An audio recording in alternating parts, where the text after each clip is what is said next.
What's the problem with saying that human beings have the ability to rationalize, to reason, to understand, and to decide for themselves? Well, what that means in their context is that human beings know better than what has been written in the religious holy books of the various religions. Holy books, put them aside. We decide. So, as human beings, we don't need to depend on anyone beyond us. We can decide ourselves as to right and wrong.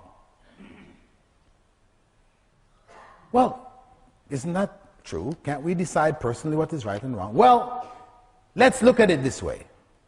Human beings are a product of their environment.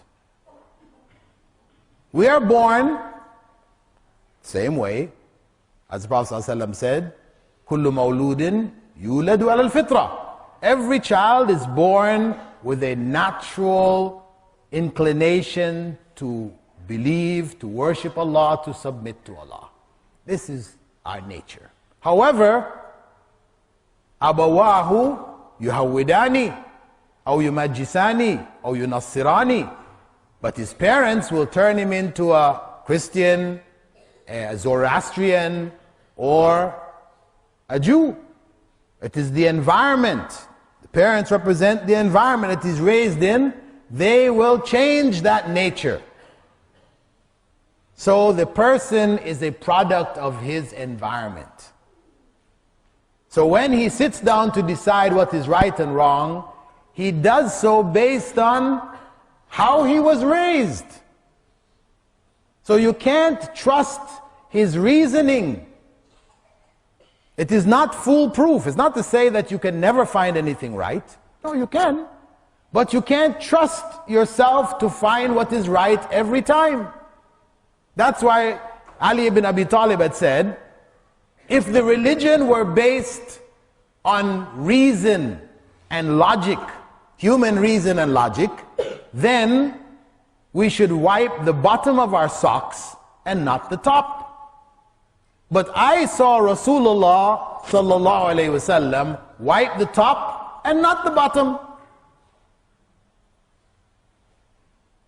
So that puts us in the correct context.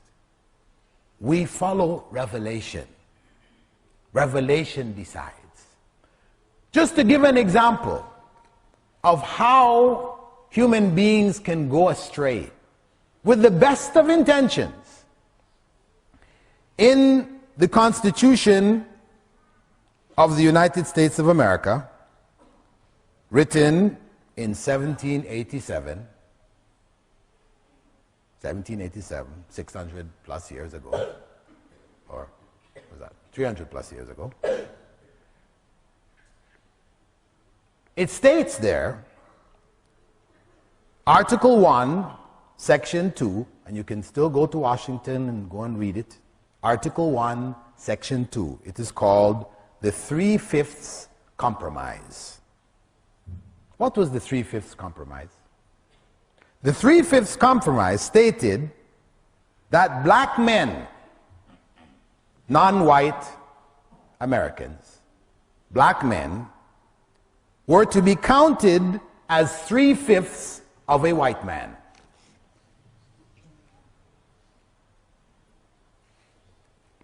These were the enlightened minds of the 18th century who put together a constitution to govern America as it broke away from England.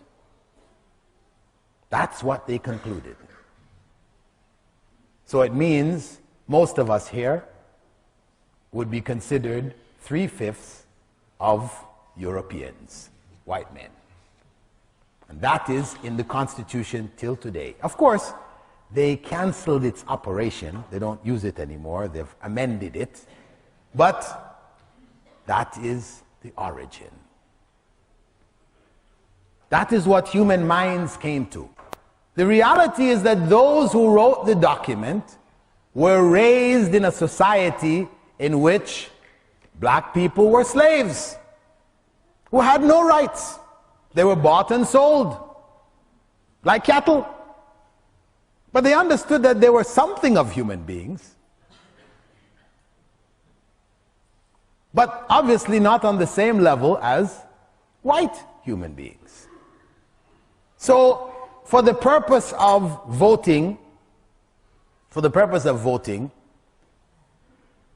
if one man had 10 slaves and another man had no slaves, or he had 3 slaves or 4 slaves, should the vote of the one with 10 be equal to the one with 3? No, they said no. We have to work out a formula by which those who are voting, they're not talking about the black people voting now. They're talking about white people who own black people voting. So if I have 10 black slaves equal to 3/5, then they are equal to, or if we say, yeah, what's the calculation of that? How many people? 6. They're equal to 6 white people. 10 black slaves are equal to 6 white people. So my vote as one white man is 1 white man plus 6. So I'm counted as 7. Whereas the one who has only 3, right?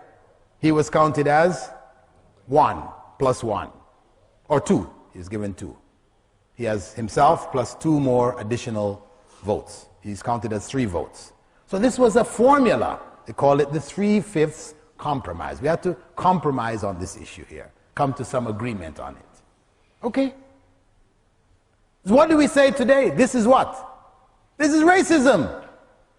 Racism in its most ugly form, the ugliest of forms, right there. Put together by the most enlightened minds of the 18th century there in the United States of America. So we say, were those minds capable of arriving at what was really good? No. It was relative good. Relative to them, white people, it was good. Relative to the black people, it wasn't good.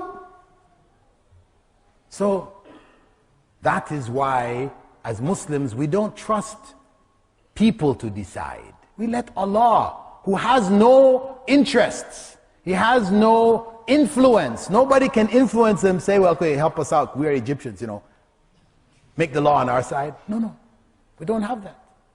Allah reveals what is right for human society as a whole, regardless of their color, their location, their size, their shape, their beauty, etc., regardless. The second principle of discussion and consent, what does this mean? It means that the majority rules. Whatever the majority agrees on, this is what is going to be good for us. And the discussion can only take place on the basis that nothing is sacred. Anything can be argued. The law which was made yesterday can be argued about today.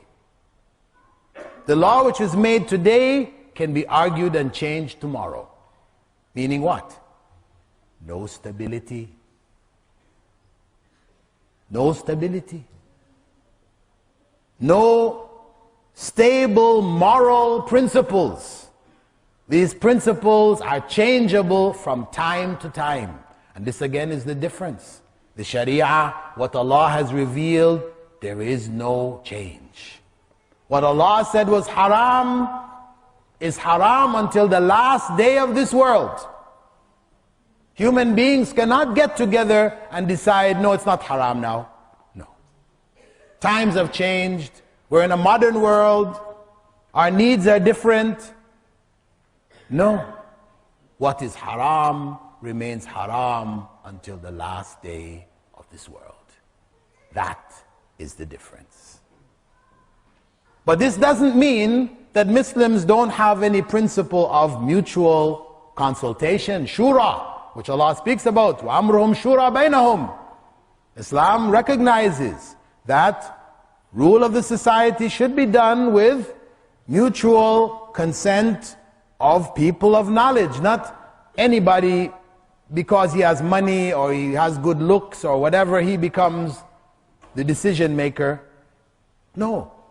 Those who have knowledge in the society, specialists, etc., you have a higher council that looks over the rulings, etc., and comes and advises the ruler, etc. This is recognized. Prophet Muhammad ﷺ took shura from his companions, though he didn't need it. So there is that element there, but that is not the main element for Islamic civilization. The main element for Islamic civilization is Sharia, what Allah has revealed. And we live in accordance with that.